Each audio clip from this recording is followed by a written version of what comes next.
Assalamualaikum warahmatullahi wabarakatuh. Innal hamdalillah nahmaduhu wa nasta'inuhu wa nastaghfiruh wa natubu ilayhi wa na'udzu billahi min shururi anfusina wa sayyiati a'malina. Man yahdihillahu fala mudilla lahu wa man yudlil fala hadiya lahu. Asyhadu an la ilaha illallah wahdahu la syarika lahu وأشهد أن محمدًا عبده ورسوله. اللهم صل وسلم وبارك على عبدك ورسولك محمد وعلى آله وأصحابه ومن تبعهم بإحسان إلى يوم الدين. أما بعد. اللهم علمنا بما ينفعنا وانفعنا بما علمتنا.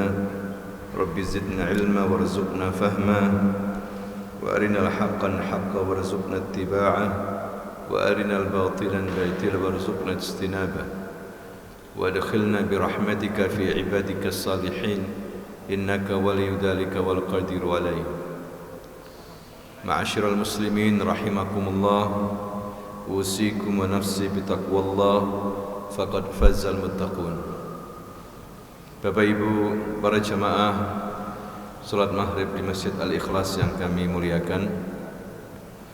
Yang pertama, marilah kita memuji Allah atas segala nikmat yang diberikan kepada kita selama ini, terutama nikmat Islam, nikmat iman, nikmat sehat walafiat, nikmat kita bisa beribadah, beraktivitas. Marilah kita syukuri nikmat-nikmat tersebut dengan kita selalu meningkatkan takwa, iman dan amal saleh, menjauhi larangan-larangannya. Salawat dan salam kita haturkan kepada junjungan yang mulia, utusan Allah Subhanahu wa taala, Sayyidul Anbiya wal Mursalin, Nabi Muhammad sallallahu alaihi wasallam. Bapak Ibu, malam hari ini kita bersama dengan seorang sahabat Nabi yang mulia, yaitu Abu Dzar Al-Ghifari. Di antara faktor kesuksesan dakwah Nabi Muhammad sallallahu alaihi wasallam adalah didukung sahabat-sahabatnya yang baik hati, sahabat-sahabatnya yang beriman dengan sepenuh hati, membela agama Allah ini, membela nabinya, berjuang dengan harta benda dan jiwanya. Kejujurannya dan juga keberaniannya, ini yang membuat kemudian dakwah Nabi sukses di Mekah maupun di Madinah. Sehingga sahabat-sahabat Nabi itu dipuji oleh Allah Subhanahu wa taala. Mereka dijamin masuk surga padahal mereka masih hidup. Mereka dikatakan oleh Nabi sebagai sebaik-baik generasi, khairul qurun.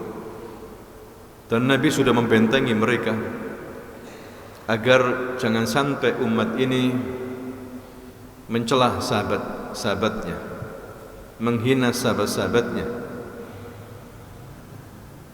karena mereka yang akan membawa risalah selanjutnya, yang menyebarkan agama Islam ini ke kota-kota, ke negeri-negeri setelah wafatnya Rasulullah sallallahu alaihi wasallam. Di antara sahabat Nabi yang mulia itu Abu Dzar Al-Ghifari. Dia termasuk as-sabiqun al-awwalun, orang-orang yang pertama masuk Islam. Jadi ketika Abu Dzar Al-Ghifari sebagai ketua suku di kampungnya Bani Al-Ghifar, dia mendengar tentang seorang pemuda yang mengaku sebagai nabi, membaca ayat-ayat Tuhan. Maka dia mengutus adiknya, saudaranya namanya Unais. Ya Unais, selidikilah pemuda ini siapa yang mengaku sebagai Tuhan ini. Maka berangkatlah Unais menuju Mekah. Kemudian membawa kabar informasi, sebagaimana kebanyakan orang memberikan informasi bahwa dia memang seorang nabi, mengaku sebagai nabi dan rasul. Tapi tidak puas Abu Dzar ini, hadirin sekalian, dia pergi sendiri, mengendap-endap berhari-hari ingin mencari namanya Muhammad ini. Sampai kemudian ketemu Ali di Masjidil Haram. Disitulah Ali berkenalan dengan Abu Dzar, dan Abu Dzar secara diam-diam membisikkan kepada Ali dia kesini untuk bertemu dengan Muhammad. Kebetulan Ali bin Abi Thalib adalah sepupu Nabi, langsung diantar ke rumah Nabi dan sama Nabi diperkenalkan Islam. Akhirnya kemudian diberi hidayah oleh Allah, dia masuk Islam. Dia mengucapkan asyhadu an la ilaha illallah wa asyhadu anna Muhammadar Rasulullah. Semenjak saat itu, hadirin sekalian, Abu Dzar selalu bersama Rasulullah dalam suka dan duka, ikut serta dalam memperjuangkan agama Islam ini, menyebarkan agama ini. Dan dia seorang sahabat yang tidak pernah takut. Pernah baru saja dia mengumumkan keislamannya, langsung dia umumkan di Mekah, teriak-teriak di Mekah mengucapkan asyhadu an la ilaha illallah wa asyhadu anna Muhammadar Rasulullah, saya seorang muslim dan sebagainya. Langsung dipukuli sama orang kafir Quraisy sampai pingsan. Besoknya begitu juga dia teriak-teriak, dipukuli lagi sampai kemudian paman Nabi namanya Abbas mengatakan kepada orang Quraisy, wahai orang Quraisy, kalian tahu siapa dia? Dia adalah pemuka ketua suku Bani Al-Ghifari. Kalian kalau dagang ke Syam melewati kampungnya dia. Kalau kalian menghajar dia, maka rakyatnya tidak akan ridho. Kalian akan dihabisi sama bangsa Al-Ghifari. Akhirnya mereka tidak berani melepaskan Abu Dzar Al-Ghifari. Abu Dzar Al-Ghifari ikut hijrah bersama Nabi ke Madinah dan mendapatkan ilmu yang banyak dari Nabi, hadirin sekalian. Ketika pada zaman Abu Bakar As-Siddiq, pada zaman Umar bin Khattab, Abu Dzar Al-Ghifari ini termasuk yang dijadikan sebagai mufti, berfatwa, karena ilmunya banyak yang dia terima dari Nabi. Seorang yang zuhud, tidak peduli dengan dunia dan seisinya ini. Orang yang selalu beribadah kepada Allah, orang yang sederhana, tawadhu. Ketika zaman Utsman bin Affan, dia pergi ke Syam. Dia meninggalkan Madinah karena Rasulullah sudah wafat, sepi Madinah, maka pergilah dia menuju Syam berdakwah di sana. Nah, Abu Dzar ini di antara sahabat Nabi yang punya pendapat ekstrem dalam hal harta benda, lain daripada sahabat-sahabat yang lain, sehingga banyak orang tidak betah, tidak kuat dengan fatwanya Abu Dzar ini, hadirin sekalian. Tidak semuanya sama iman manusia. Abu Dzar orang yang punya iman kokoh teguh, seorang yang zuhud terhadap dunia. Dia punya pendapat tidak boleh seorang muslim atau muslimah kalau punya harta benda, emas, perak, uang, disimpan sampai besok, tidak boleh, kecuali harus dihabiskan sekarang ini. Ya, untuk makan minum sisanya disedekahkan. Bagaimana besok? Besok tawakal kepada Allah, bekerja lagi. Apakah Bapak Ibu bisa seperti ini? Ya, Abu Dzar mempunyai keyakinan haram seorang muslim menyimpan hartanya untuk besok, tidak boleh. Ya, harus disedekahkan di jalan Allah Subhanahu wa taala, kelebihannya itu. Emas, perak, uang harus, tidak boleh. Dia bacakan ayat, orang-orang yang menimbun emas dan perak, harta benda, tidak disedekahkan di jalan Allah, maka dia akan mendapatkan azab yang sangat pedih di neraka nanti.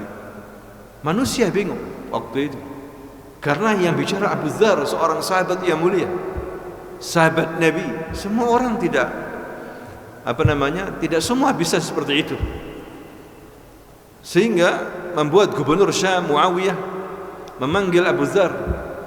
Tapi Muawiyah tidak bisa berbuat apa-apa karena ini sahabat yang mulia. Akhirnya dipanggil sama Khalifah Utsman bin Affan. Ya Abu Dzar, tidak ada masalah orang itu menyimpan hartanya selama dia sudah bersedekah, selama dia sudah mengeluarkan zakatnya, enggak dosa dia. Itu pendapatnya siapa? Utsman. Tapi Abu Dzar tidak bisa. Diancam oleh Allah. Harus dihabiskan hari ini juga. Harus sedekahkan. Kelebihan daripada harta. Bayangkan Bapak Ibu, luar biasa ini. Kualitas daripada iman sahabat Nabi namanya Abu Dzar Al-Ghifari. Karena dia tidak bisa hidup sama manusia yang lain, dinasihati oleh Utsman bin Affan, khalifah, lebih baik kamu tinggal di Rabadah. Rabadah dusun kecil di luar Madinah begitu, menuju arah Mekah. Ya, akhirnya setuju dia tinggal di situ sendirian sama istrinya. Dibangunkan musalla sama Utsman, dipenuhi kebutuhannya sama Utsman bin Affan karena kebaikan khalifah. Masya Allah, dia hidup zuhud, beribadah kepada Allah, jauh dari kebisingan dan keramaian orang-orang, pendapat, kota dan yang lainnya. Itulah Abu Dzar sampai kemudian dia meninggal dunia. Dan tidak ada orang yang tahu dia meninggal dunia. Yang tahu adalah seorang sahabat Nabi namanya Abdullah bin Mas'ud, ketika mau pergi haji melewati kampungnya Abu Dzar Rabadah, dia melihat seorang jenazah, orang yang mati ternyata Abu Dzar. Kaget Ibn Mas'ud, menangis Ibn Mas'ud, mengingat keutamaannya dia berjuang, bersusah payah bersama Nabi Muhammad sallallahu alaihi wasallam, berjihad, berperang bersama Nabi. Itulah Abu Dzar.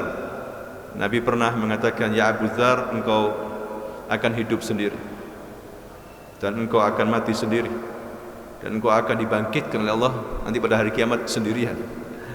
Nah, ini kekhususan daripada sahabat Nabi. Tidak semuanya orang bisa seperti Abu Dzar Al-Ghifari. Hadirin sekalian, kuat tawakalnya kepada Allah dan tidak mau menimbun harta benda sebagaimana kita suka menimbun harta benda saat ini. Tapi kalau tujuannya baik, tidak apa-apa. Yang penting sudah dikeluarkan zakatnya dan banyak bersedekah. Ya, untuk mungkin anak-anaknya atau dia punya rencana, dibolehkan. Tapi jangan berlebihan. Tapi hendaklah dia berjuang, ya, membela agama Allah dengan menyumbangkan hartanya untuk masjid, untuk keperluan umat Islam dan yang lainnya, maka itu lebih baik.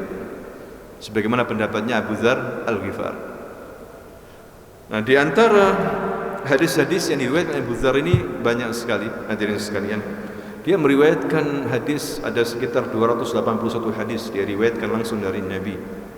Di antaranya adalah ucapan beliau ketika dinasihati oleh Nabi, diberi wasiat. Hadis ini sahih riwayat Imam Ahmad, Tabrani, Baihaqi dan yang lainnya. Jadi Abu Dzar Al-Ghifari radhiyallahu anhu, dia pernah berkata, "Awsani Khalili sallallahu alaihi wasallam bisab'in." Waktu itu kekasihku, yakni Khalili kekasihku. Abu Dzar memanggil Rasulullah kekasih. Ya, karena begitu cintanya sama Rasulullah sallallahu alaihi wasallam. Maka dia mengatakan, "Awsani Khalili bisab'in." Kekasihku memberikan wasiat kepadaku, menasihatiku dengan 7 perkara, 7 hal. Yang pertama adalah bihubbil masakin wa an adnuwa minhum. Aku diperintahkan oleh Nabi untuk dekat dengan orang miskin, ya, dan mencintai mereka. Yang pertama. Wasiat yang kedua, wa an anzura ila man huwa asfala minni wa la anzura ila man huwa fawqi. Aku diperintahkan oleh Nabi untuk melihat orang yang di bawahku, dan aku dilarang untuk melihat orang yang di atasku. Kemudian yang ketiga, wa an asila rahimi wa in jafani.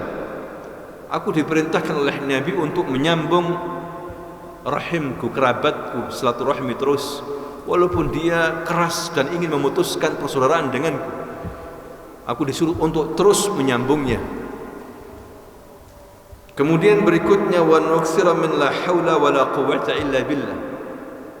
Dan aku disuruh oleh Nabi untuk memperbanyak ucapan la haula wa la quwwata illa billah. Tidak ada kekuatan dan daya kecuali Allah Subhanahu wa taala. Kemudian yang keenam, wala ta'khudni fillahi laumata la'im. Aku diperintahkan untuk selalu tidak takut, tidak peduli ketika aku berdakwah menyebarkan kebenaran, kemudian orang-orang banyak mencelah. Aku disuruh oleh Nabi untuk tidak takut terhadap orang-orang yang mencelah siapapun. Gak peduli, selama aku dalam kebenaran. Disuruh tetap istiqamah, ya, jangan takut dengan orang-orang yang mencelah kamu. Kemudian yang terakhir, nasihat Nabi kepada Abu Dzar, wa an la as'ala nasa syai'an. Aku diperintahkan untuk tidak minta-minta kepada orang. Ini pesan Nabi kepada Abu Dzar secara khusus, hadirin sekalian. Tetapi juga secara umum kepada siapa? Umatnya. Jadi wasiat ini tidak hanya berlaku kepada Abu Dzar, tapi kepada seluruh umatnya secara umum. Yaitu yang pertama, kata Nabi kepada Abu Dzar, agar cinta kepada orang miskin dan dekat kepada mereka. Pertanyaannya, Bapak Ibu, siapa orang miskin? Nabi mengatakan, laisal miskin bihadha at-tawaf alladhi yatufu 'ala an-nasi faturaddu luqmah wa luqmatan wa tamr wa tamratan. Orang miskin itu yang baik bukanlah keliling tawaf minta-minta kepada manusia. Itu bukan miskin yang baik, walaupun mungkin dia miskin. Orang miskin sejati bukan seperti itu. Kata Nabi, orang miskin itu adalah dia menyembunyikan kemiskinannya, sehingga orang menyangka dia kaya karena tidak mau minta-minta. Nah, ini Nabi mengatakan, innamal miskin al-muta'affif. Miskin itu adalah orang yang menjauhkan dari minta-minta, menghinakan diri kepada manusia. Pernah Nabi menasihati sahabatnya, ya, agar jangan minta-minta. Ya, agar apa? Jangan minta-minta, karena orang yang minta-minta itu pada hari kiamat tidak punya dagang di mukanya, hina, hadirin sekalian. Dan kita boleh memberi kepada orang miskin, kata Nabi, kalau dia membawa 2 saksi dari desanya. 2 saksi ini mengatakan bahwa dia orang miskin. Ya, sampai seperti itu. Bukan kemudian minta-minta dibuat sebagai profesi, dijadikan sebagai apa? Profesi. Ini tidak baik. Jadi kita tahu dia memang orang miskin, penghasilannya kurang, maka kita bantu, hadirin sekalian. Ya, kita disuruh dekat kepada mereka, mencintai mereka. Orang miskin, Nabi pernah mengatakan dalam riwayat Bukhari, riwayat Muslim juga, ala ukhbirukum bi ahli jannah. Maukah kalian aku tunjukkan penghuni surga?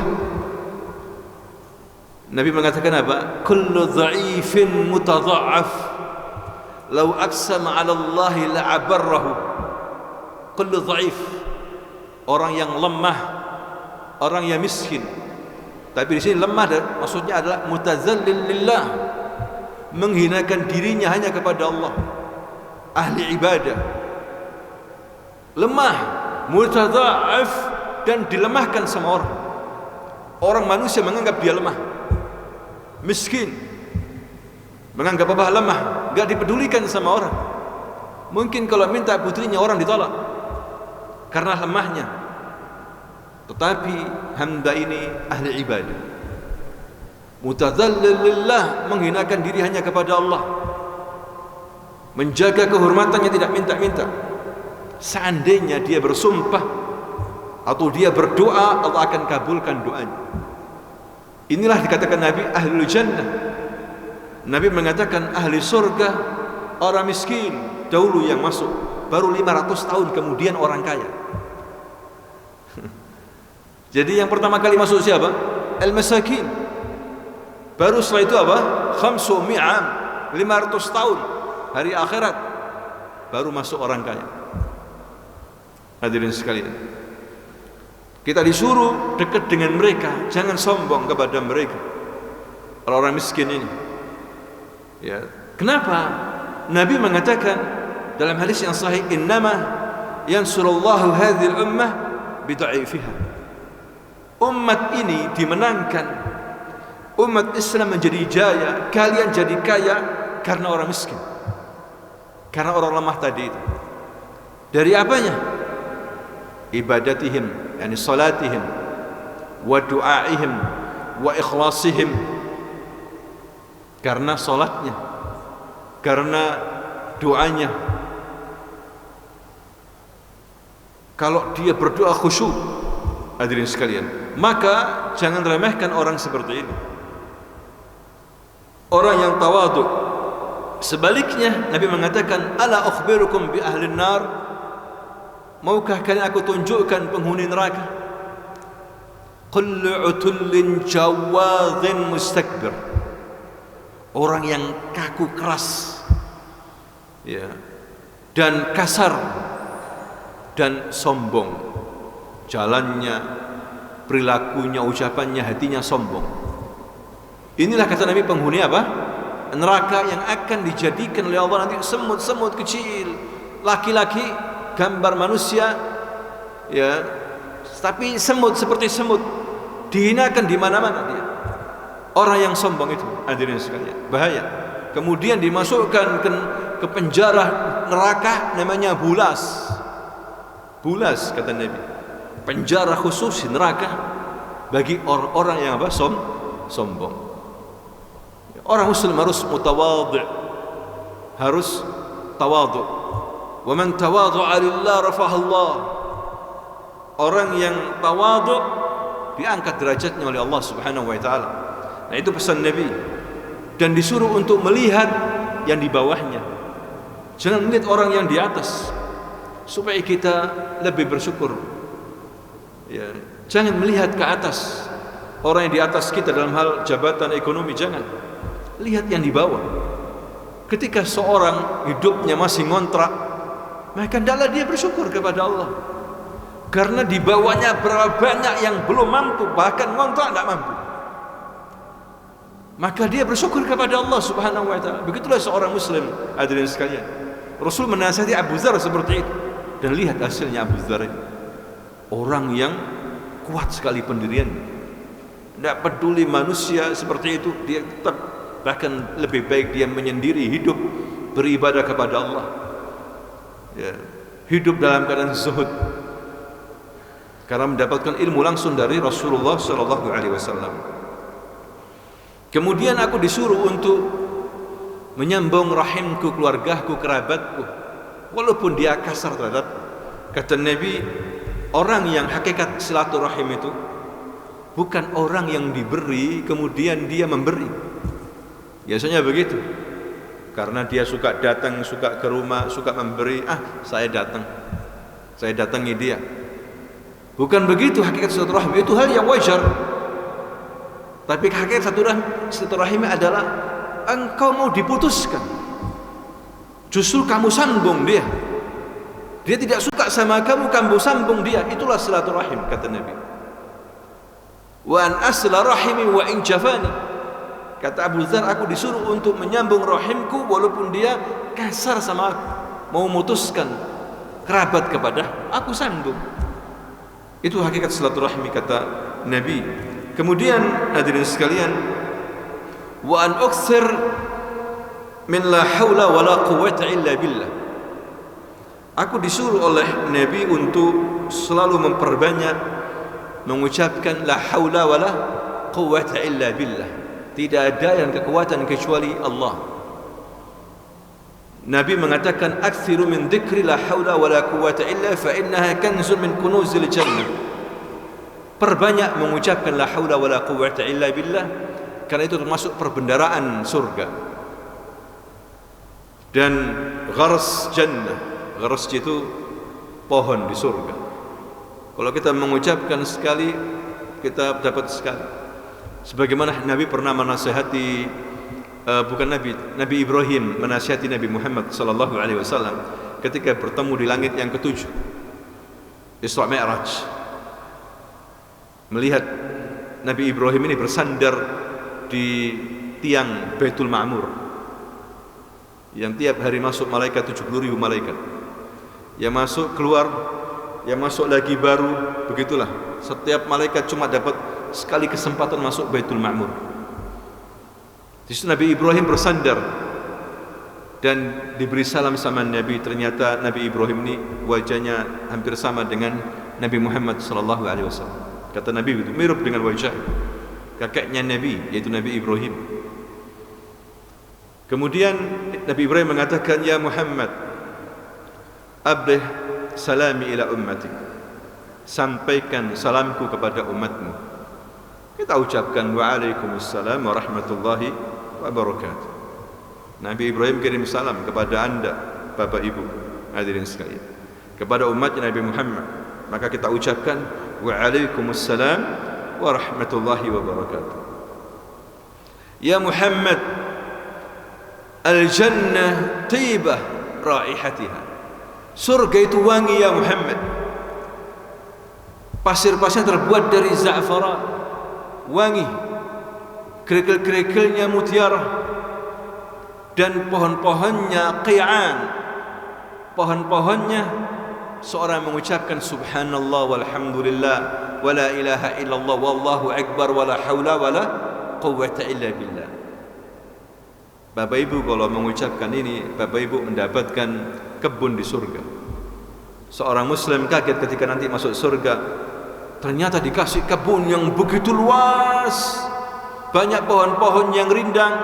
Dia kaget, amalanku apa kok mendapatkan seperti ini? Iya, ya abdi, wahai hambaku, ya Abdullah, karena engkau di dunia memperbanyak ucapan subhanallah walhamdulillah wala ilaha illallah wallahu akbar wala haula wala quwwata illa billah. Ini kalimat yasira, kalimat singkat dan mudah untuk kita hafal. Ya, udah dapat kita ini perbendaharaan surga walaupun kita dunia miskin. Bahkan mungkin enggak dipandang sama masyarakat, sudah enggak diperhatikan. Jangan khawatir, penduduk langit memperhatikan kita. Ya, man ta'arraf ila Allah fi ar-raha ya'rifka fi syiddah. Orang yang suka ingat kepada Allah di saat senang, di saat sehat, Allah akan bantu kamu di saat susah. Dan tetap diingat oleh Allah nanti di langit. Walaupun manusia melupakan anda di dunia ini, tapi yang di langit tidak akan lupa kepada anda, bahkan menghargai anda karena anda selalu berzikir kepada Allah.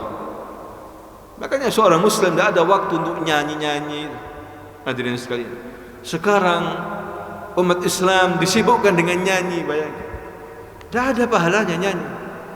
Nyanyi religi, nyanyi tidak ada pahalanya sama sekali. Lebih baik zikir yang diajarkan Nabi.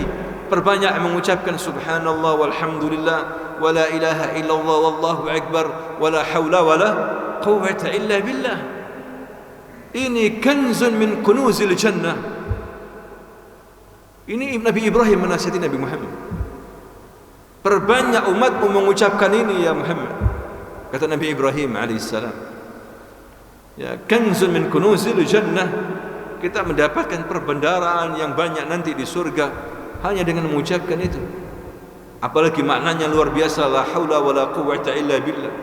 Kalau tidak ada kekuatan daya kecuali Allah yang maha sempurna. Maka minta kepada Allah, ucapkan ya Rahman ya Rahim, ya Razzaq, ya Hayyu ya Qayyum, ya Dzal Jalali wal Ikram, irhamni, urzuqni, ihdini, ighfirli. Minta kepada Allah semua. Jangan mengucapkan ya Syekh Abdul Qadir Jilani, ya Syekh Wali Dasuki, ya Syekh Wali Fulani, ya Habib Fulani. La. Ucapkan ya Allah, ya Rahman, ya Rahim, ya Razzaq, ya Ghani, ya Dzal Jalali wal Ikram, ya Hayyu ya Qayyum. Allahumma aghithni. Begitu hadirin sekalian. Gantungan hidup ini hanya kepada Allah, kita enggak akan pernah stres. Jangan takut. Semua manusia memusuhi anda bersama Allah. La tahzan innallaha ma'ana. Gantungan hidup ini hanya kepada Allah, jangan kepada manusia. Manusia lemah. Orang menggantungkan hidupnya kepada manusia, kepada perusahaan ini, perusahaan itu. Ketika ada pemecatan, stres dia. Ya, apalagi merasa kalau tidak bekerja di sini saya akan mati. Gantungan hidup ini kepada Allah agar hati kita sehat, senang, hadirin sekalian. Karena Allah yang berikan rezeki, yang mematikan Allah, yang berikan rezeki Allah, yang berikan penyakit Allah, yang mengangkat penyakit Allah. Terus minta kepada selain Allah. Bayangkan, Allah itu cemburu, marah ketika melihat hambanya minta kepada selainnya, apalagi yang sudah mati. Tawassul yang benar, ya, tawassul dengan amal saleh, dengan menyebut asmaul husna. Nabi tidak pernah mengatakan, kalau kamu masalah datang ke kuburanku, mintalah kepadaku. La. Nabi tidak pernah mengatakan seperti itu, tidak pernah mengajarkan. Para sahabat-sahabat Nabi tidak pernah datang ke kuburan Nabi minta, ya Rasulullah tolong menangkan ini, ya Rasulullah tolong kami. La. Tidak pernah. Sahabat hadirin sekalian, mereka langsung minta kepada Allah. Bahkan Rasulullah mengajarkan begitu, idza sa'alta fas'alillah wa idza sta'anta fasta'in billah. Kalau kamu butuh apa gitu, minta kepada Allah. Kalau kamu istighatsah, isti'anah, minta doa bantuan, minta kepada Allah Subhanahu wa taala. Mengangkat kedua tangan Anda begini, Anda butuh, maka dikatakan la haula wala quwwata illa billah. Tidak ada daya dan kekuatan kecuali siapa? Allah. Kok minta kepada manusia? Manusia lemah, hadirin sekalian. Terus Anda minta, dia tidak suka sama Anda. Ya, minta kepada yang maha memberi rezeki, Allah Subhanahu wa ta'ala. Itu muslim sejati. Bahkan kata para ulama, jika tali sandalmu ini lepas, terputus, minta kepada Allah agar diberikan sandal baru. Sampai minta garam pun minta kepada Allah. Kalau kita kekurangan garam, minta kepada Allah. Nabi mengajarkan doa agar jauh dari kefakiran. Tapi kalau fakir, sabarlah. Ya. Nabi berlindung dari kefakiran. Jangan minta kefakiran, jangan. Karena seburu-buru teman fakir, hadirin sekalian. Maksudnya buru-buru teman itu keadaan yang tidak punya apa-apa, tidak enak. Begitu. Minta kepada Allah berlindung diri dari apa? Fakir. Nabi mengajarkan doa, Allahumma inni a'udzubika minal faqr. Ya Allah, aku berlindung kepadamu dari kefakiran, wal qillah, dan sedikit harta. Berlindung kepada Allah dari apa? Fakir, wal qillah, sedikit harta, wadzillah, dan kehinaan. Min an adlimah au udlamah, dan berlindung kepada Allah dari menzalimi orang lain atau dizalimi orang lain. Begitu Bapak Ibu, banyak doa kepada Allah agar masalah-masalah yang menghadapi kita pergi. Kita tidak menzalimi orang lain atau orang lain tidak menzalimi kita. Doa kepada Allah diajarkan sama Nabi itu. Nabi adalah seorang Nabi yang paling banyak doanya kepada Allah. Banyak doanya kepada Allah daripada nabi-nabi yang lain. Nabi kita Muhammad sallallahu alaihi wasallam tiap hari isinya zikir dan doa. Bayangkan, hujan deras, hujan terlalu deras, khawatir banjir. Tidak banjir. Mungkin kita yang kebanjiran itu kan doanya. Kalau banjir, diajarkan apa sama Nabi? Hujan deras ini, Allahumma hawalaina wala alaina. Allahumma hawalaina wala alaina. Ya Allah, hujan ini pindahkan, arahkan ke tempat yang lain. Jangan ke kita, kita sudah cukup. Allahumma alal akami wal jibali wal dhirabi wa butunul awdiyati. Pindahkan ke gunung-gunung, ke tempat tumbuhnya pohon-pohon, ke lembah-lembah, ke perut-perut lembah. Itu Nabi. Hadirin sekalian, kalau kita enggak hafal bahasa Arabnya, bahasa Indonesianya, ya Allah, jangan minta stop hujan, jangan. Karena yang lainnya masih butuh. Binatang-binatang itu butuh. Arahkan ke tempat yang lain. Ya Allah, saya sudah cukup, negeri kita sudah cukup, kampung kita ini, supaya enggak banjir. Arahkan hujan ini. Itu pun harus minta kepada Allah. Karena yang mengatur hujan ini Allah.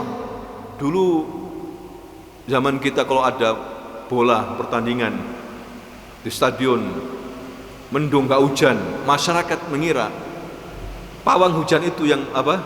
Menghentikan apa? Hujan. Bayangkan, kita dulu dibujui seperti itu. Ada 5 orang itu di belakang gawang, itu pawang itu, sehingga gak hujan. Bayangkan. Bukan, Allah memang belum menurunkan, bukan pawang itu. Hadirin sekalian, kita ditipu. Pawang tidak bisa menghentikan hujan maupun apa namanya itu menghujani, tidak bisa pawang itu. Allah yang memerintahkan hujan. Mau ada pawang kek, nggak ada pawang. Kalau waktu turunnya hujan ya hujan. Itu tauhid kita, ajaran kita. Jangan seperti orang jahiliyah. Orang jahiliyah itu punya keyakinan kalau ada hujan berarti bintang ini yang membuat kita dapat hujan. Bintang ini. Makanya kata Nabi, kufur orang seperti itu.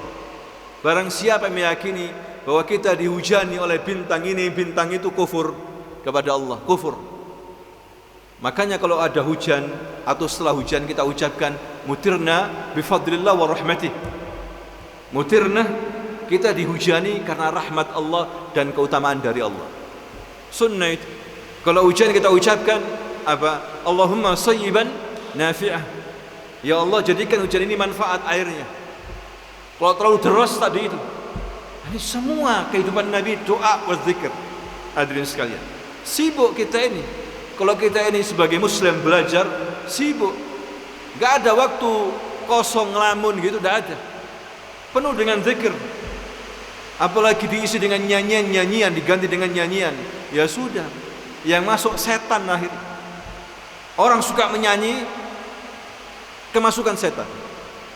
Hadirin sekalian, orang yang suka menyanyi jauh dari Quran, pasti itu sudah. Tidak akan berkumpul di Quran dengan orang yang suka nyanyi.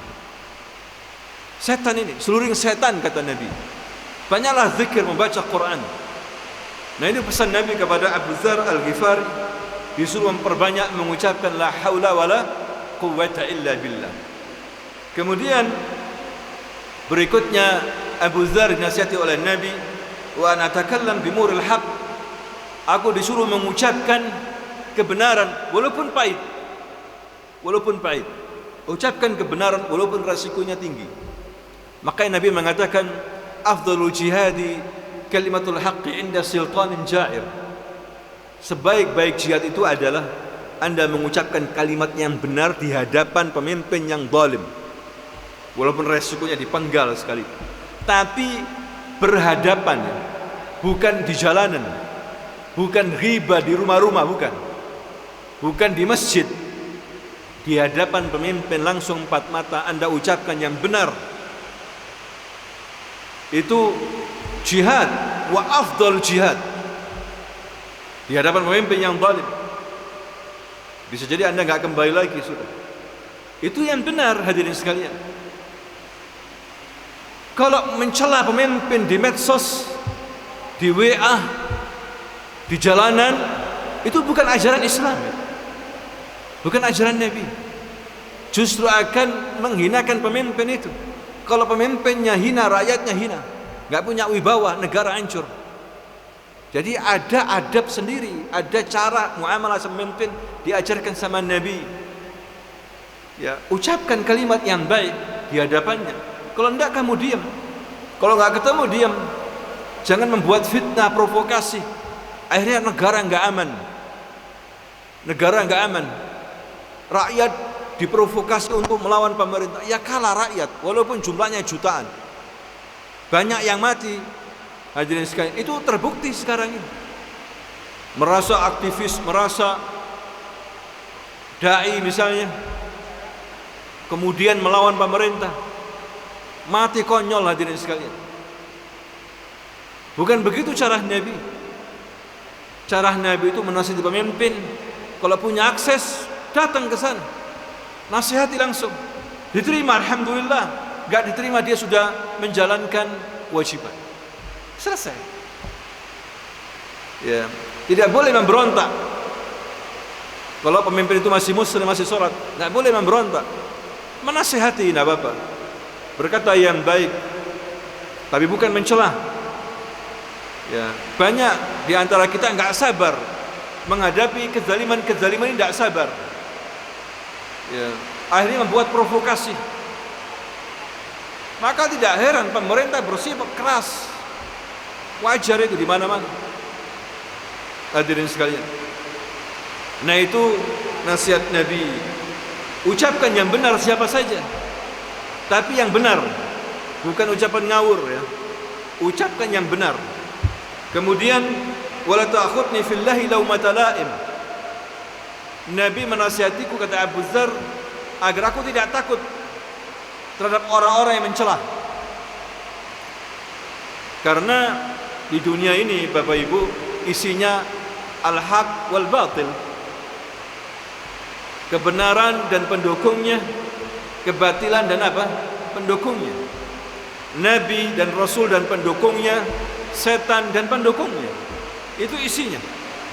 Terus pertarungan itu. Kita menyampaikan kebenaran, pasti ada yang mencela. Dituduh radikal, dituduh Wahabi, bayangkan. Dituduh macam-macam. Ya, orang-orang awam asal menuduh. Kan seharusnya ini ada enggak dasarnya? Ada hadisnya? Ada. Alhamdulillah. Yang penting ada dasarnya. Bukan asal apa? Menuduh begitu. Mencela. Tapi kalau ada itu wajar. Nabi saja dicela. Nabi itu menyampaikan kebenaran, dicela. Dikatakan gila. Dikatakan dukun, bayangkan. Diludahi. Dilempar kotoran binatang. Sahabat-sahabatnya ditangkap, disiksa, dibunuh. Nabi diusir. Nabi padahal baik itu. Ya, tidak boleh bersepakat dalam kemungkaran. Tidak boleh. Ya, kita harus apa? Toleransi. Betul, toleransi, menghargai. Tapi bukan kita ikut-ikutan dengan mereka, bukan. Biarkan mereka dengan agamanya, kita dengan agama kita. Tidak boleh ikut-ikutan. Selamat Natal, selamat ini, selamat ini. Tidak selamat mereka sampai mereka masuk Islam, hadirin sekalian. Jangan mudah untuk mengucapkan selamat kepada non-muslim dalam hal agama. Ya, jangan. Mereka belum selamat, diancam dengan neraka mereka selamanya kalau nggak masuk Islam. Mereka belum selamat, kita ucapkan selamat, bagaimana? Ya. Nah, ini yang harus kita perhatikan. Makanya Nabi kan mengatakan lakum dinukum waliyadin. Bagimu agamamu, bagiku agama. Selesai sudah. Dalam masalah akidah, kalau masalah dunia tidak apa-apa, kerjasama bisnis tidak apa-apa. Nah, itulah hadirin sekalian, nasihat Abu Dzar ini mudah-mudahan mengingatkan kita dan juga